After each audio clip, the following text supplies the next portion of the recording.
Bienvenue dans cette nouvelle édition du QG News. Au sommaire, lancement d'une nouvelle stratégie d'électrification au Togo. Ce plan de 1000 milliards de francs CFA vise à permettre l'accès à tous à l'électricité d'ici l'horizon 2030.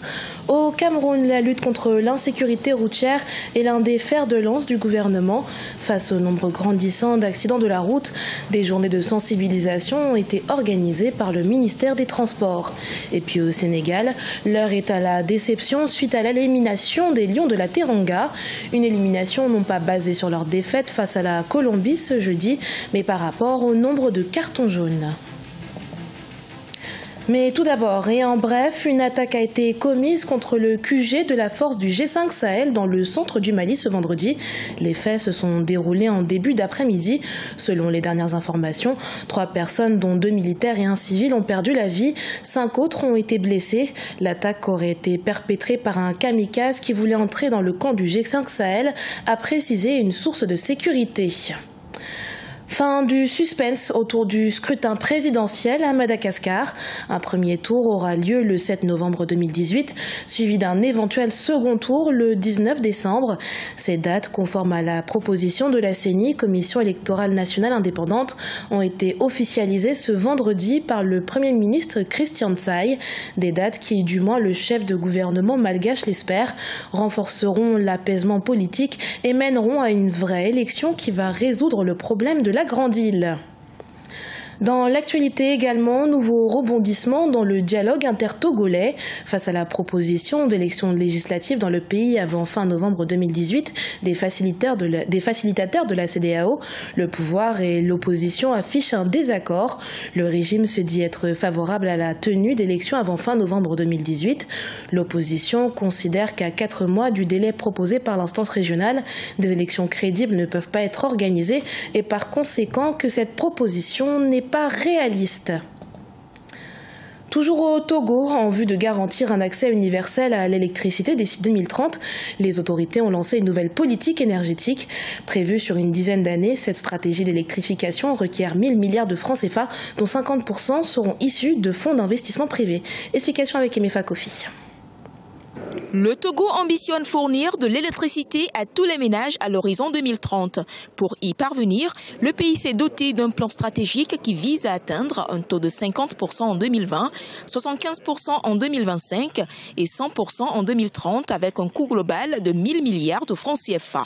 Le secteur privé est fortement sollicité pour sa contribution. Une première table ronde est organisée avec les investisseurs les 27 et 28 juin à Lomé. Du côté des acteurs du secteur privé, on espère atteindre au moins 50% d'investissement. Nous avons besoin de 1000 milliards.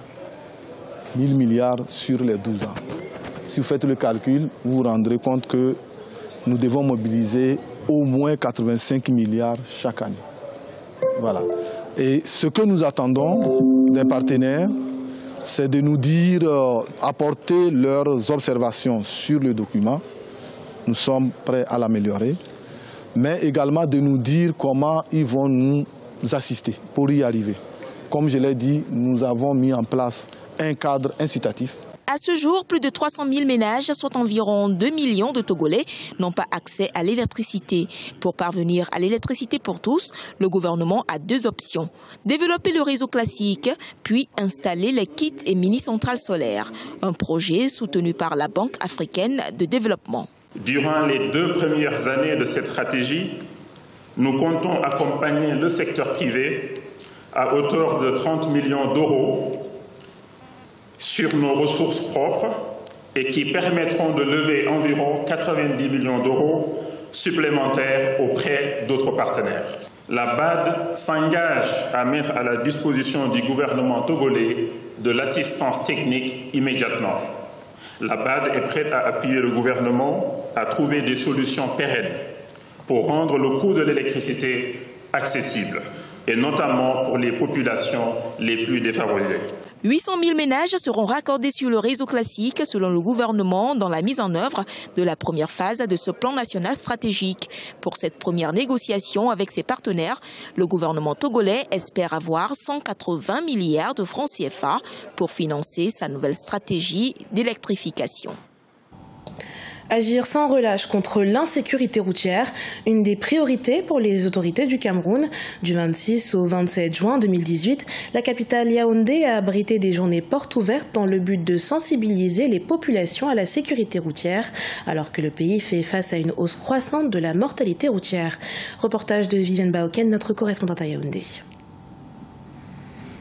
Agir sans relâche contre l'insécurité routière, tel est le thème retenu pour les premières journées portes ouvertes sur la sécurité routière qui se tient à Yaoundé depuis le 26 juin 2018. Les différents acteurs de l'environnement des transports routiers, notamment la gendarmerie nationale, les sapeurs-pompiers et la police nationale, ont profité de cette occasion pour présenter les avancées réalisées dans le cadre de la prévention routière. La délégation générale a même temps mis sur pied un système de vidéosurveillance dans toutes les grandes agglomérations.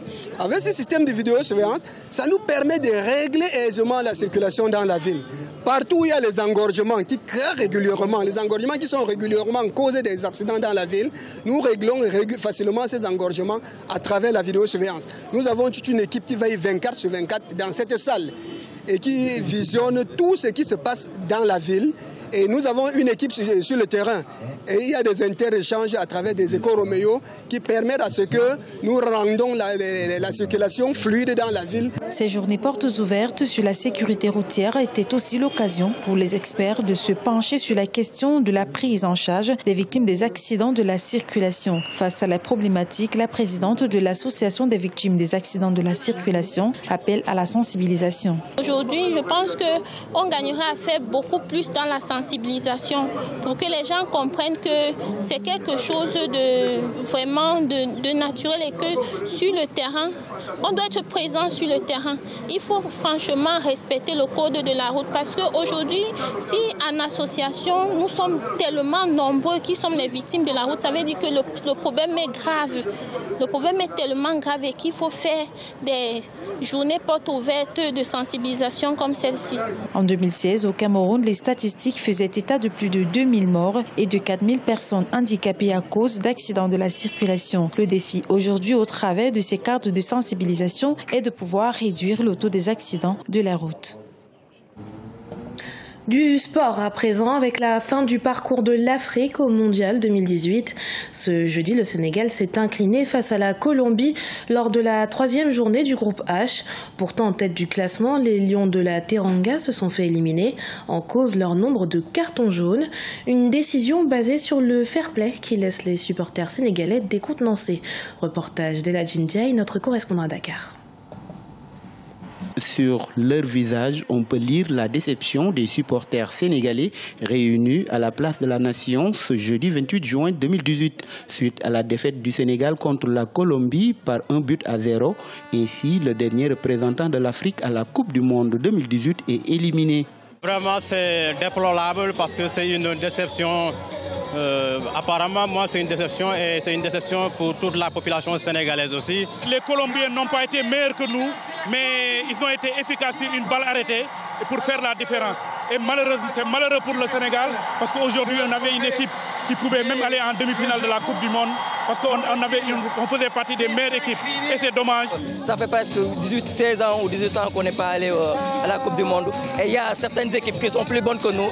Ils sont dans les mêmes positions que nous. Donc c'est à saluer. On encourage nos jeunes, ils sont jeunes et ils peuvent aller plus loin.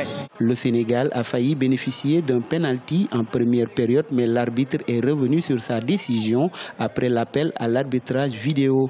Cette assistance vidéo, une première à la Coupe du Monde, a été critiquée par les supporters sénégalais. Ce que les Sénégalais ou de manière générale les Africains devraient combattre, c'est l'assistance vidéo parce que nous avons vu des injustices.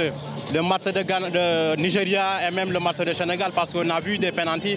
Un pénalty, il n'a pas sifflé ça et c'est tout à fait un problème pour les Africains de manière générale. Vraiment, pour l'arbitrage vidéo, ça tend à gasser le football au niveau international parce que cela peut déstabiliser une équipe. Dans le groupe H de la Coupe du Monde, le Sénégal compte le même nombre de points que le Japon, mais les Lions de la Teranga sont ainsi éliminés au nombre de cartons jaunes par le Japon, battu dans le même temps par la Pologne par 1-0. Pour la première fois depuis 1982, aucune équipe africaine ne parvient à franchir le premier tour de la Coupe du Monde. Ce journal a été préparé par l'ensemble de la rédaction. Merci pour votre fidélité. Dans un instant, une nouvelle édition de l'information sur Africa 24.